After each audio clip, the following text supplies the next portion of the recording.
Hello friends, welcome back to our channel. So மினிக்கான வீடியோவில் எதை பற்றி பார்க்க போகிறது Redmi note 13 phone specification deals பார்க்கலாம்.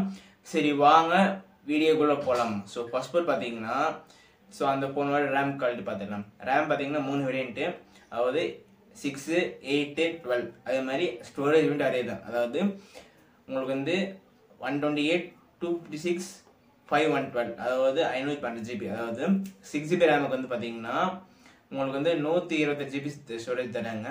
அதே மாதிரி 8 GBக்கு 256, 12 GBக்கு 512 GB ஸ்டோரேஜ் தராங்க. ஸ்டோரேஜ் பொறுத்து ஸ்டோரேஜும் ரேம் வேரியண்ட்டும் நல்லா இருக்கு.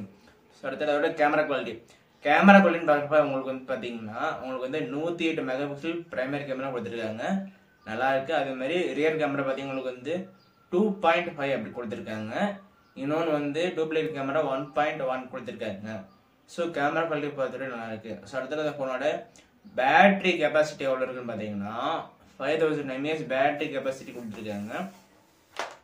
பேட்டரி கெப்பாசிட்டி கம்மி கொடுத்துருக்காங்க.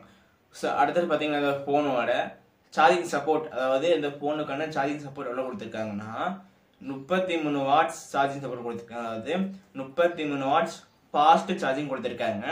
ப்ளஸ் இது வந்து டைப் சி கேபிளில் சார்ஜ் ஆகும்னு சொல்லியிருக்காங்க.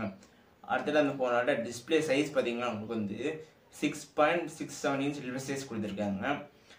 அடுத்தது அந்த ஃபோனோட ரெசல்யூஷன், ஸ்க்ரீன் ரெசல்யூஷன் பார்த்தீங்கன்னா உங்களுக்கு வந்து 1080 to 2400, அதாவது 1088 2400 கொடுத்துருக்காங்க ரெசல்யூஷன். ஸோ அடுத்தது அந்த ஃபோனுக்கான ரெஃப்ரெஷ் ரேட் பார்த்தீங்கன்னா 64 Hz ரிஃப்ரெஷ் ரேட் கொடுத்துருக்காங்க.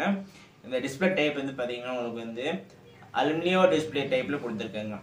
ஸோ அடுத்தது அந்த ஃபோனோட ப்ராசர் பார்க்குறப்ப உங்களுக்கு பார்த்தீங்கன்னா ஆக்டா கோர் ப்ராசர் கொடுத்துருக்காங்க. ஸோ ஆக்டா கோர் ப்ராசர் கொடுத்துருக்காங்க. ஆக்டா கோர்னாவே ஒரு பெட்டர் ஓரளவு நல்லாயிருக்கும். ஸோ இந்த ஃபோனோட ரேம் குவாலிட்டி பரவாயில்ல, கேமரா குவாலிட்டி பரவாயில்ல. ஸோ என்ன அதில் மிஸ்டேக்னா பேட்டரி கெப்பாசிட்டி கம்மி கொடுத்துருக்காங்க. ஸோ அதோட தான் பாக்கி. ஸோ இந்த ஃபோனுக்கான ஸ்பெசிஃபிகேஷன்ஸ் இவ்வளோ தான். ஸோ நம்ம மேலும் உங்களுக்கு இந்த ஃபோன் பற்றி தெரிஞ்சுக்கணும்னா கமெண்ட் லீவ் பண்ண, உங்களுக்கு நான் அதில் வந்து பதில் சொல்கிறேன். தேங்க்யூ.